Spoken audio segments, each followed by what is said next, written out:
Vamos nos preparando para a aula de hoje, agradecendo a Deus pela oportunidade do estudo e aprendizado, e em harmonia e sintonizados com o plano espiritual, abramos o nosso coração para recebermos os ensinamentos de Jesus, a fim de aplicá-los em nós mesmos.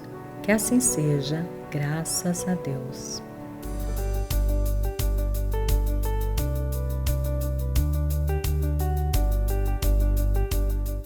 Que alegria em tê-los conosco. Que bom que vocês aceitaram o nosso convite e vieram estudar conosco o Evangelho segundo o Espiritismo. Hoje é a nossa 13ª aula do curso O que é o Espiritismo. Vamos lá? Aqui está o nosso Evangelho e vamos conhecer um pouquinho mais sobre o conteúdo que nos traz esta obra. Porém, antes de iniciarmos, vamos relembrar um pouquinho como é que a doutrina espírita veio ao mundo. Ela veio ao mundo com a obra O Livro dos Espíritos, publicado em 18 de abril de 1857.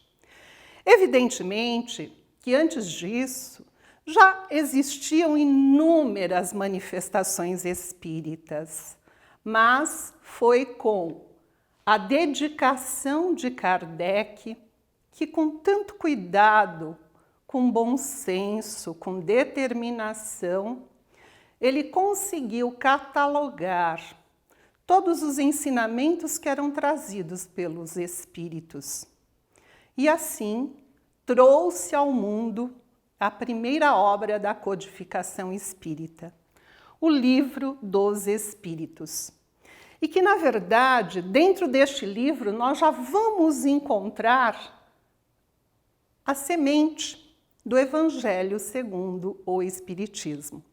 Afinal, dentro do Livro dos Espíritos, nós temos 4 livros, e um deles, as leis morais, são as que vão tratar do que nós vamos estudar agora na obra O Evangelho segundo o Espiritismo. O Evangelho segundo o Espiritismo, Kardec começou a escrevê-lo em 1863. Porém, ninguém sabia que ele estava debruçado, trabalhando nesta obra. Ele estava se dedicando com afinco e em segredo. Ele se retirou, estava num local distante um pouco de Paris, trabalhando com muito afinco nesta nova obra. E ele queria um caminho, um norte. Assim ele manda para a Sociedade Espírita de Paris uma pergunta para que fossem feitas aos espíritos. O que é que eles achavam daquela obra na qual ele estava se dedicando? E, como eu disse, ninguém sabia, nem mesmo seu melhor amigo, o Didier. E os espíritos dão a resposta a ele, dizendo que esta obra mudaria significativamente a ordem das coisas. Eis que ela atacava diretamente o lado moral das pessoas, bem como também seria muito importante para a sociedade e para os governos. Portanto, em 1864, vem a primeira edição desta obra, ainda sob o nome inicial, Imitação do Evangelho. A partir da segunda edição, portanto, foi mudado o nome para o Evangelho segundo o Espiritismo. Vamos estudar, vamos conhecer um pouquinho a estrutura da obra para que nós possamos melhor interpretá-la. A obra ela é composta de um prefácio, de uma introdução e de 28 capítulos.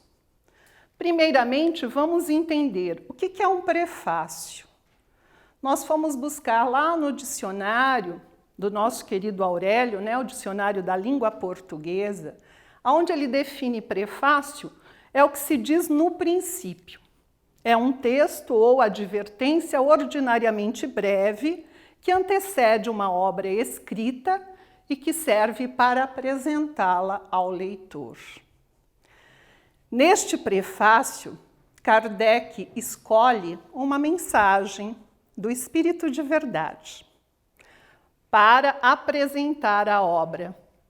É uma mensagem que vai resumir a um só tempo o verdadeiro caráter do Espiritismo e a finalidade da obra. Por isso ele inicia esta obra com esta mensagem magnífica, que eu convido a todos vocês que leiam, mas leiam com atenção, porque nós vamos sentir vibrar as fibras do nosso coração.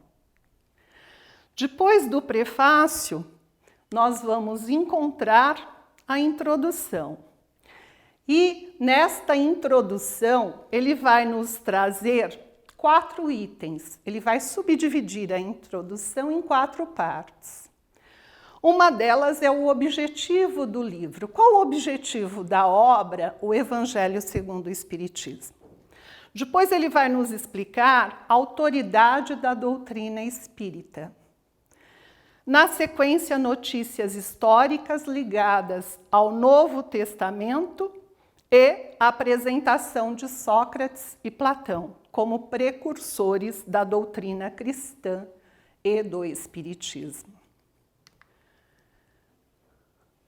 Então vamos lá, né? Vamos começar a esmiuçar essa introdução. Vamos começar a entender já o que Kardec nos traz neste momento. A introdução, ele nos relata que todo o ensino do Cristo que nós encontramos lá no Novo Testamento, ela se subdivide em 5 partes, entre as quais atos da vida do Cristo, predições, milagres, palavras e frases que serviram para a criação dos dogmas da Igreja e ensino moral do Cristo. Se essas 4 primeiras dão margem a uma série de discussões e desentendimento entre as religiões, a última é unânime. Portanto, se daqui para trás nada sobreviver, mas se existir somente este 5º item, que é o ensino moral, todo o ensinamento do Cristo está preservado. E esta obra, o Evangelho, vai tratar exatamente deste 5º item, porque os demais não vamos entrar na discussão. Dando continuidade ainda na introdução, aonde ele vai nos apresentar a autoridade da doutrina espírita. E para ratificar essa autoridade, ele vai nos explicar que todo o processo da produção do livro passou pela universalidade, que é o controle universal, ou controle da razão, como ele nos coloca, e pela concordância dos espíritos. Como é que isto se processava? Mais uma vez, vamos abrir um parênteses para poder explicar. Logo após a publicação da primeira obra, O Livro dos Espíritos, em 1857, Kardec começou a receber um número imenso de cartas, questionando, relatando acontecimentos, fatos, enfim, cartas que tratavam de diversos assuntos. E então, Kardec decidiu, para resumirmos a questão, ele fundou a Revista Espírita, que era um periódico no qual ele comentava ou muitas vezes ele respondia a essas cartas através de um artigo. E ele começou a fazer da Revista Espírita o seu grande laboratório. Ou seja, nas próximas obras, ele já jogava determinados assuntos para buscar resultados através dessa análise. E com o Evangelho não foi diferente. Portanto, ele passou a receber cartas de diversos países. E ele passava essas cartas pelo critério da racionalidade, ou seja, analisando carta por carta, ponto por ponto, referente àquele determinado tema. E quando as respostas eram similares, então ele passava por um segundo critério, ou seja, ele levava ao questionamento dos espíritos. E só após a concordância dos espíritos, dizendo se aquilo estava certo ou não, é que aí ele aceitava as respostas, mesmo sendo de outros espíritos, enviadas por médiuns de diversos locais, de diversos países. Até porque nós precisamos nos lembrar, não creiais em todos os espíritos, mas verificai se eles são de Deus, né? Seguindo aí esse critério, ele vai trazer também dentro da introdução notícias históricas. Olha o trabalho minucioso de Kardec. Por quê? Porque uma palavra colocada, se nós não conhecemos o conceito histórico da época, provavelmente pode mudar todo o entendimento. Assim, ele, com o auxílio, evidentemente, ele teve auxílio de tradutores, ele vai pesquisar. E ele nos traz um catálogo, tá? As definições de várias palavras utilizadas na época de Jesus, para que nós pudéssemos entender. Até porque muitas delas hoje já está em desuso, não se usa mais. Portanto, nós não conseguiríamos compreender o que Jesus quis dizer naquela ou naquela outra situação. Também, ainda dentro da introdução, veja, a introdução é um pouco longa, porque ela é bastante minuciosa. Não podemos esquecer que Kardec foi um grande pedagogo. Portanto, ele tinha todo esse cuidado, né? Ele nos traz Sócrates, Platão, como os precursores tanto do cristianismo e, sem sombra de dúvida, do espiritismo. Porque o espiritismo ele vai resgatar o verdadeiro cristianismo.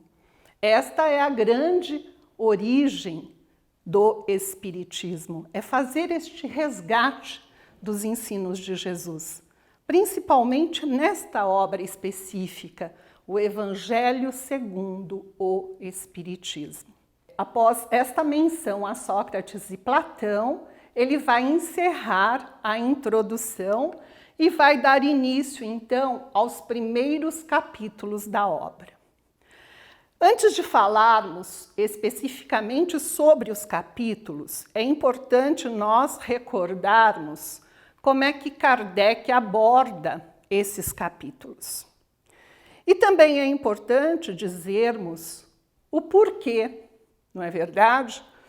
Porque lá, quando a gente volta, e é importante fazer esse retorno, até para que possamos bem compreender a obra. Lá no Livro dos Espíritos, Kardec vai perguntar, uma das questões, a 627, ele pergunta aos espíritos se a lei de Deus é a mesma para todos os tempos e se Jesus ratificou as leis divinas, por que que o espiritismo, ou por que que os espíritos têm que trazer mais alguma coisa? E a resposta dos espíritos é bastante simples. Ele vai nos dizer que quando Jesus relatou para nós as leis de Deus, ele o fez em muitos momentos de forma velada. E também, em certas situações, ele nos passou o ensinamento divino através das parábolas. E é importante, nos dias de hoje, nós bem compreendermos o que é que Jesus quis nos dizer naquela situação. Porque hoje nós nos encontramos, como espíritos imortais que somos, um pouco mais amadurecidos. Então o Espiritismo ele vem erguer o véu. Ele vem nos mostrar um pouco mais dos ensinamentos divinos. Ele vem nos fazer compreender um pouco mais. Assim, Kardec, quando vai elaborar os capítulos para nós estudarmos, ele abre os capítulos trazendo passagens que se encontram lá no Novo Testamento, escrito pelos evangelistas. E logo na sequência, após ele transcrever essas passagens, ele entra com a explicação, esmiuçando para que nós possamos compreender o que foi dito naquele momento. E para encerrar, ele encerra os capítulos com as instruções dos espíritos, que são mensagens de diversos espíritos que vêm fazer o fechamento sobre o tema que é discutido naquele determinado capítulo do Evangelho segundo o Espiritismo. Essa é a estrutura do capítulo que nós vamos estudar ao longo do curso. Hoje nós só estamos apresentando o Evangelho para que possamos ter um pouco de intimidade com ele ao longo da nossa existência. Afinal, o Evangelho de Jesus é a grande bússola que vai nos direcionar para a nossa grande caminhada até Deus. É importante também, dentro dessa condição, se nós nos propomos a estudar o Evangelho, é importante que o façamos de forma sequencial. Por quê? Lembra que eu disse que Kardec foi um grande pedagogo. Portanto, ele já colocou todos os capítulos, de certa forma, disponíveis para que nós pudéssemos compreender a essência do Evangelho. Agora, muitos abrem o Evangelho ao acaso para fazer uma preparação, não tem problema nenhum. Mas, se for o propósito do estudo, é importante que se faça sequencial. Até porque existe uma sequência lógica, como nós vamos verificar a partir de agora. O capítulo 1, ele vai falar que não vim destruir a lei. O capítulo 2, meu reino não é deste mundo. O 3, há muitas moradas na casa de meu pai. E o 4, ninguém pode ver o reino de Deus se não nascer de novo. Por que nós selecionamos estes 4 capítulos? Porque nós vamos verificar que aqui nós temos a base do Espiritismo, já nesses capítulos iniciais. Quando nós vamos lá no Livro dos Espíritos, e já também na introdução, Kardec nos coloca os princípios básicos do Espiritismo, nós vamos encontrar aqui muitos deles. Por exemplo, aqui ele vai falar da pluralidade dos mundos. Ele está falando em reencarnação no capítulo 4. Veja, ensinos de Jesus. Ele está falando do grande ensinamento da lei divina, aqui, já no capítulo 1. E ele está falando sobre a imortalidade da alma, no capítulo 2. Portanto, nós temos toda a base do Espiritismo nesses 4 capítulos.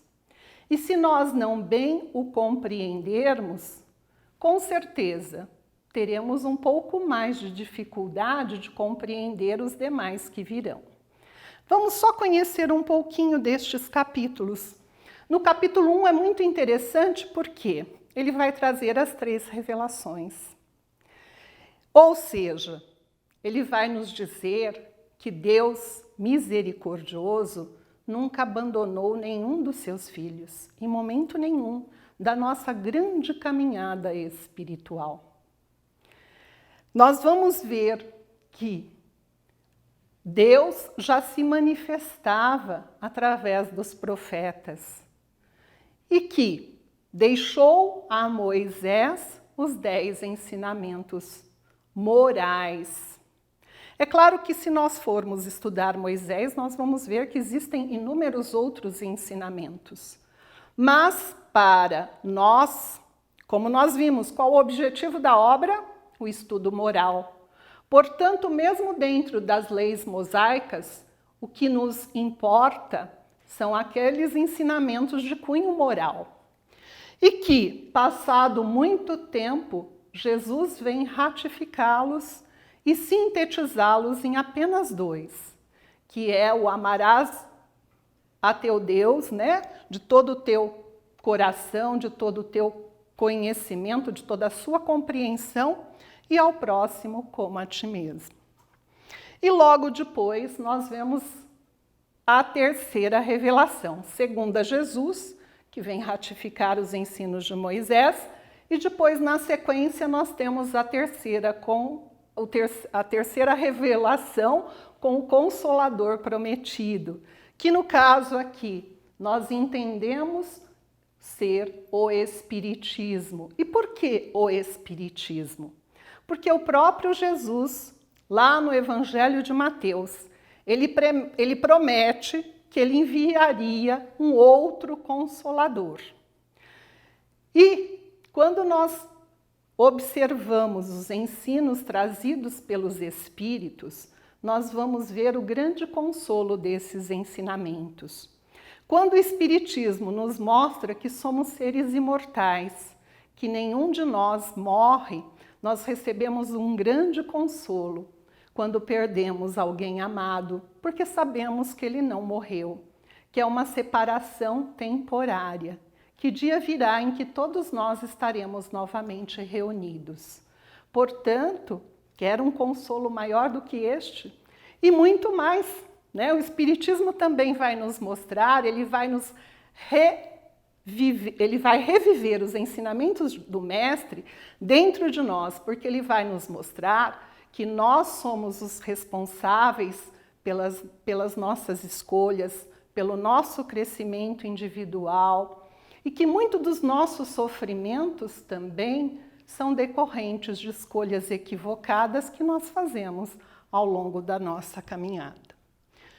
E como eu disse, Ele fala da pluralidade dos mundos, aonde ele vai nos dar a imensidão do universo, mostrando o amor universal de Deus para com todas as suas criaturas, mostrando-nos que a Terra é um planeta que também está num processo de aprendizado, eis que é um planeta de provas e expiações, aonde cada um dos seus habitantes muito há que se esforçar para ser merecedor de um mundo melhor.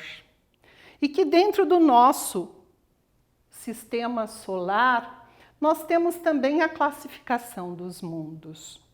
Então, nós temos os mundos primitivos, os mundos de provas e expiações, os mundos de regeneração pelo qual a Terra está pleiteando. Nós temos os mundos felizes e os mundos celestes. E que depende do esforço individual de cada um de nós de sermos merecedores a novas moradas, a moradas mais iluminadas. Porém, para fazermos jus a elas, é importante iluminar o nosso coração. E ele vai dizer que ninguém pode ver o reino de Deus se não nascer de novo. Aqui nós temos a passagem de Jesus com Nicodemos. É emocionante o diálogo de Jesus com um doutor da lei. Um homem que conhecia todos os mandamentos e que de alguma forma o vivenciava, mas que não conseguia entender o que Jesus queria dizer. Veja a importância, né, do Evangelho segundo o Espiritismo, porque ele vem nos esclarecer exatamente o que Jesus queria dizer. E nem todos, na época de Jesus, conseguiram compreender, porque isto decorre do nosso amadurecimento espiritual. Hoje nós já conseguimos compreender se nós, hoje, nesta reencarnação, nesta oportunidade de aprendizado e de evolução, se nós não conseguirmos conquistar todas as virtudes, não conseguirmos atingir o objetivo ao qual nós nos propusemos, que é a evolução, nós teremos novas oportunidades, até porque aprendemos a conhecer a misericórdia divina. Jesus nos apresentou este Deus magnânimo, este Deus Pai, este Deus acolhedor. E é importante nós entrarmos em sintonia com Ele, para que possamos receber dele tudo aquilo que queremos. Na sequência, ele vai nos trazer bem-aventurados os aflitos.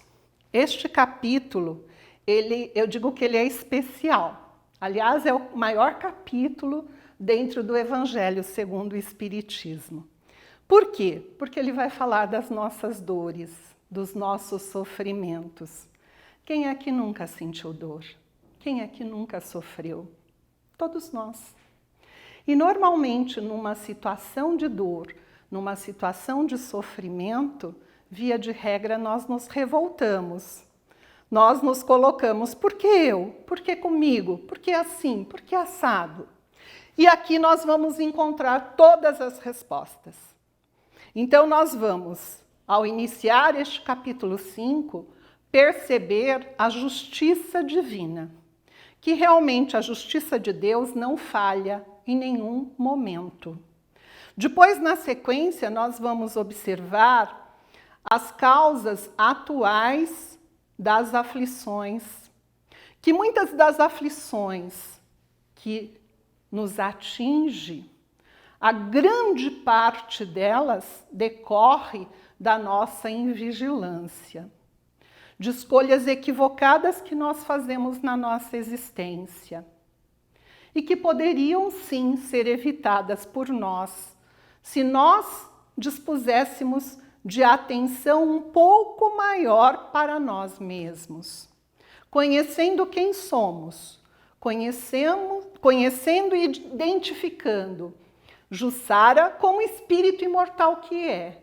Portanto, muitas das escolhas que, sem este conhecimento, derivaria somente de situações materiais, elas podem ser alteradas quando eu amplio a minha visão e passo a ter uma visão macro, sabendo que este espírito não viverá somente nesta existência, nesta reencarnação, e sim que terá inúmeras vidas sucessivas a partir de então.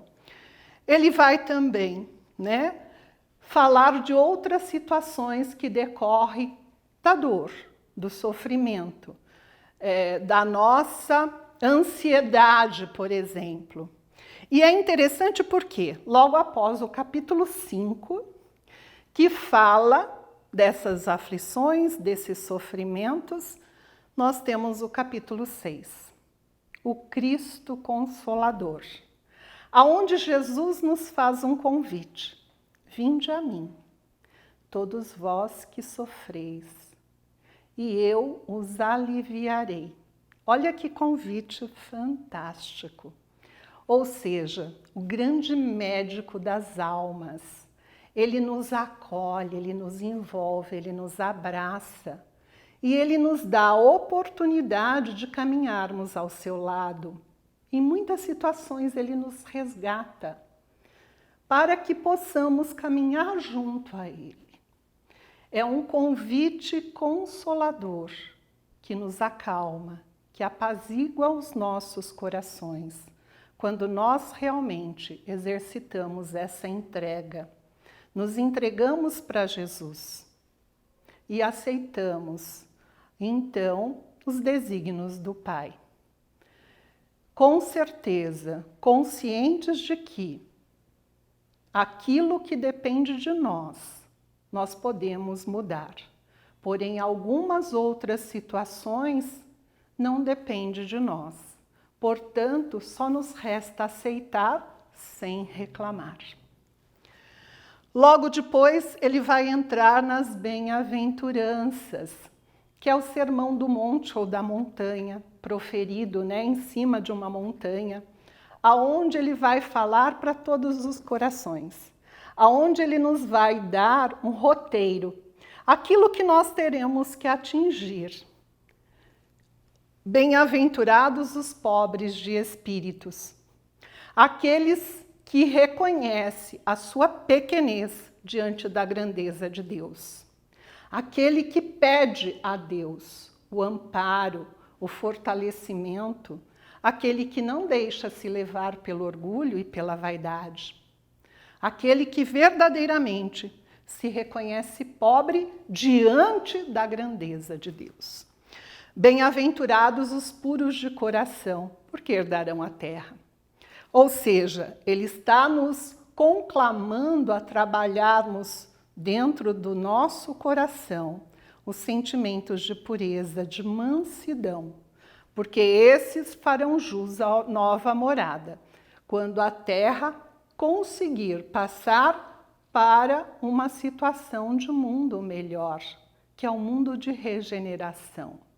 Ora, se nós já estivermos um pouquinho regenerados, com certeza, dentro de nós não vamos nos deixar levar pela violência, pela agressividade. Vamos procurar esta mansuetude do que nos fala Jesus.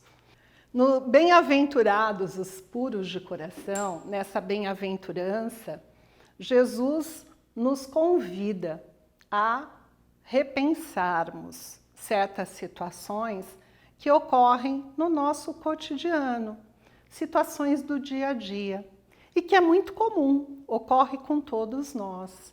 Às vezes nós nos magoamos até com aquela pessoa a quem muito amamos, porque ela nos coloca uma palavra ou nos chama a atenção e nós ficamos melindrados, magoados, plenamente natural. Mas o que Jesus está dizendo aqui é que nós não devemos alimentar esses sentimentos. Devemos passar em revista esses sentimentos, retirarmos do nosso coração todo sentimento negativo, de tristeza, de mágoa, de ódio, de raiva, de inveja, enfim, tudo o que vai nos fazer mal. Porque esses sentimentos, inclusive, se nós o alimentarmos, eles vão nos deixar doente. Lembrando que a doença, ela sempre inicia de dentro para fora. E a cura também. Quando nós procuramos a cura, nós temos que curar primeiro os nossos sentimentos, para que esta cura se reflita no nosso corpo físico. Então, ele nos convida a nos tornarmos puros, puros de sentimento. Realmente, vivermos o nosso dia a dia com alegria, com gratidão, porque é uma grande oportunidade o estar reencarnado. Não importa em que situação, mas é uma oportunidade de aprendizado, de experiência para o nosso espírito. Portanto, vamos trabalhar isto em nós. Vamos procurar manter estes sentimentos positivos, porque isso vai nos fazer bem. Ele também lembra que serão bem-aventurados, ou seja, serão felizes, os mansos e pacíficos. E é importante nós procurarmos implantar a paz aonde quer que estejamos. Porque em determinadas situações, nós verificamos que existem pessoas que fomentam a briga, que fomentam o desequilíbrio, que fomentam a desarmonia. É quando eu vivo constantemente, por exemplo, falando mal de todos os que me cercam. Isto eu estou pacificando o ambiente? É evidente que não. Então, eles nos conclama para que sejamos pacíficos. E esta paz, ela tem que iniciar dentro de mim. Se eu não estou em paz comigo, se eu não sou manso, se eu não trabalho a mansidão dentro de mim, evidentemente que as minhas atitudes também não serão atitudes pacíficas. Eu posso até não partir por uma agressão, por uma violência, mas como está o meu pensamento? Como está a minha palavra? Percebem? Eu posso sim, de repente, através da palavra ou através do pensamento, exercitar estas situações de conflitos. Então, vamos procurar apaziguar o nosso coração, serenar a nossa mente e entrar em sintonia com o Criador, porque com certeza Ele só terá boas vibrações para nos enviar e nos fortalecer se os nossos propósitos for este, o de nos transformar, o de nos melhorarmos a cada passar de dia. A cada novo dia eu vou procurar me tornar um ser melhor e que este ser possa refletir aonde quer que eu esteja, que eu possa refletir esta paz, que eu possa refletir esta serenidade, que eu possa refletir essa mansuetude. Este deve ser o nosso propósito, é isto que nos diz o Mestre. Ele também nos ensina a trabalharmos a misericórdia, ou seja, a termos compaixão pelo outro, pela miséria do outro, não só a miséria material, mas às vezes a miséria moral. Quantas pessoas caminham numa situação de miserabilidade, que não amam nem a si mesmo, que já perderam o respeito por si mesmo? Então, que possamos trabalhar esta misericórdia, lembrando também que a misericórdia é o perdão, que possamos aprender a perdoar-nos, a combater os sentimentos de culpa dentro de nós, e perdoar todos aqueles que convivem conosco. Porque nós gostaríamos de ser perdoados naqueles dias em que acordamos atravessados e que às vezes damos umas respostas não muito agradáveis a quem nós amamos e que depois queremos que nos perdoe. Então, que este perdão possa iniciar por nós mesmos, que possamos exercitar o perdão nas pequeninas coisas, porque quando, se necessário, vierem as grandes, nós já estaremos treinados. Na sequência, olha quanta coisa que o Evangelho nos traz, não é verdade? Então, na sequência, olha o capítulo 11, amar o próximo como a si mesmo, ensinamento de Jesus.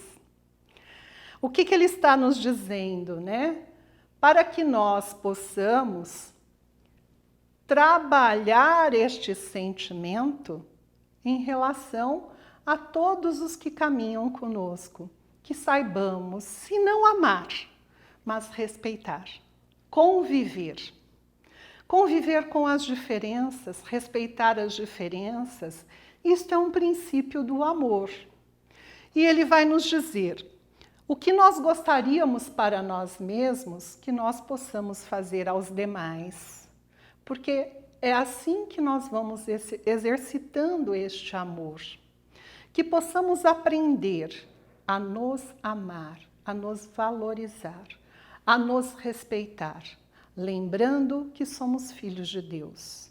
Fomos criados por Ele, como espírito imortal, lá atrás, numa condição de simplicidade e de ignorância. Ignorância no sentido da falta de experiência, da falta do conhecimento, mas que ao longo das existências sucessivas, nós fomos adquirindo essa experiência, nós fomos adquirindo o conhecimento.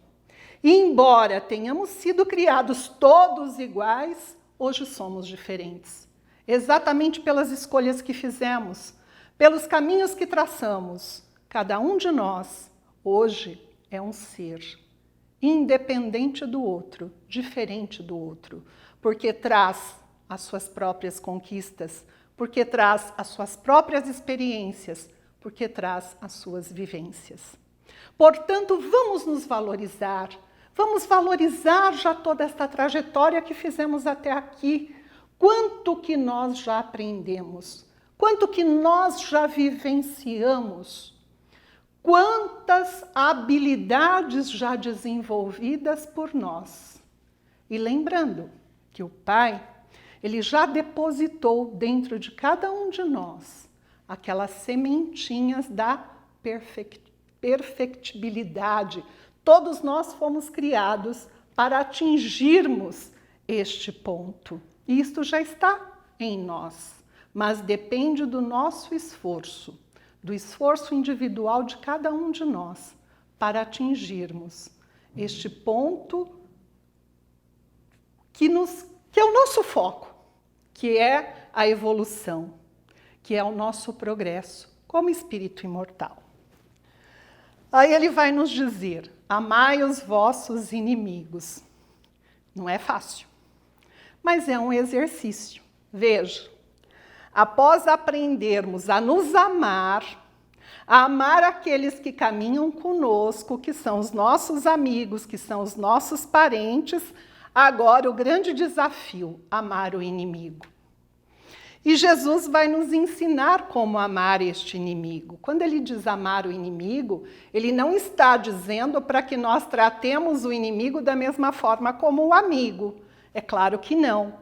Mas o que ele nos diz é para que nós não alimentemos o ódio, não alimentemos a inimizade, para que possamos, sim, vibrar por este inimigo, para que ele encontre o seu caminho.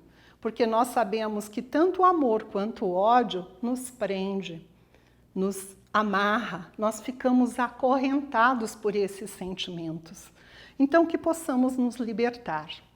E aí ele vai nos dizer que a mão esquerda não saiba o que faz a direita, ou seja, né, que a caridade ela sempre deve ser uma caridade discreta.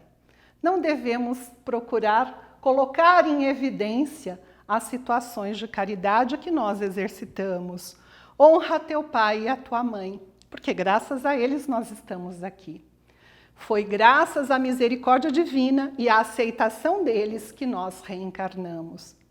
Aí ele vai dizer, fora da caridade não há salvação, servir a Deus e a Mamon, ou seja, o Deus da riqueza, né, não dá como, para termos o mesmo parâmetro, amar a Deus imortal, né, da imortalidade a Deus, e amar as coisas materiais na mesma proporção.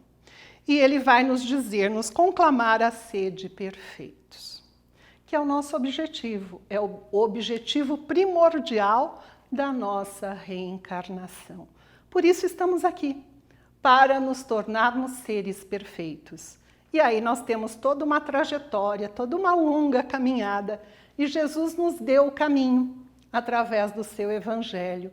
Por isso que eu digo que ele é a nossa bússola, ele é o nosso roteiro. E ele mesmo nos disse, eu sou o caminho, a verdade e a vida. Ninguém vai ao Pai senão por mim. Portanto, olha a beleza, né? Olha a oportunidade que o Evangelho nos traz. Aí nós temos mais alguns outros capítulos, muitos chamados e poucos os escolhidos, a fé que transporta montanhas, trabalhadores da última hora, falsos cristos e falsos profetas, não separar o que Deus juntou, moral estranha, não pôr a candeia debaixo do alqueire. Que eu não vou falar detalhadamente sobre cada um deles, porque eu convido você a conhecê-los, a estudá-los. E, finalmente, nós vamos já partindo para o encerramento do Evangelho, conhecendo o capítulo 25, buscai e achareis. Todo aquele que busca, acha. Resta saber o que buscamos. Dar de graça o que de graça receber. Pedi e obtereis. Aqui ele vai nos ensinar a importância da prece. E como nós devemos orar. Como nós devemos nos dirigir a Deus. É um convite para que você estude e possa se conectar com Deus. E, finalmente, para encerrar esta obra, Kardec vai nos trazer, no último capítulo, o capítulo 28, coletâneas de preces espíritas. São várias preces para serem proferidas em situações diversas. Então, nós temos lá, por exemplo, uma prece ao espírito que acabou de nascer. Assim como nós também temos uma prece ao espírito que acabou de partir para a espiritualidade. E temos inúmeras outras preces de gratidão e de pedido. Convido vocês a conhecê-las. E agora, para finalizar, nós trouxemos aí algumas questões que vão nos auxiliar a fixarmos todo o aprendizado que tivemos nesta oportunidade de conhecer esta obra magnífica, que é o Evangelho segundo o Espiritismo.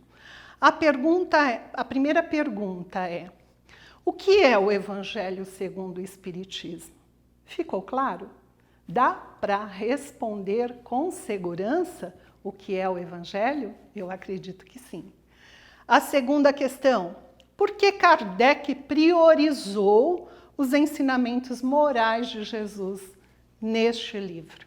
Também está fácil. E a terceira: na sua opinião, qual a importância de o Evangelho segundo o Espiritismo? Convido vocês a responderem para verdadeiramente fixarem todo o aprendizado que tivemos hoje. E para encerrar, nós trouxemos a bibliografia que nós utilizamos, que é o Evangelho, evidentemente, obras póstumas, que é quando Kardec passa a apreciação desta obra na sociedade espírita, como eu disse no início, a obra O Redentor, de Edgar Armond, e esta imagem que é retirada da internet.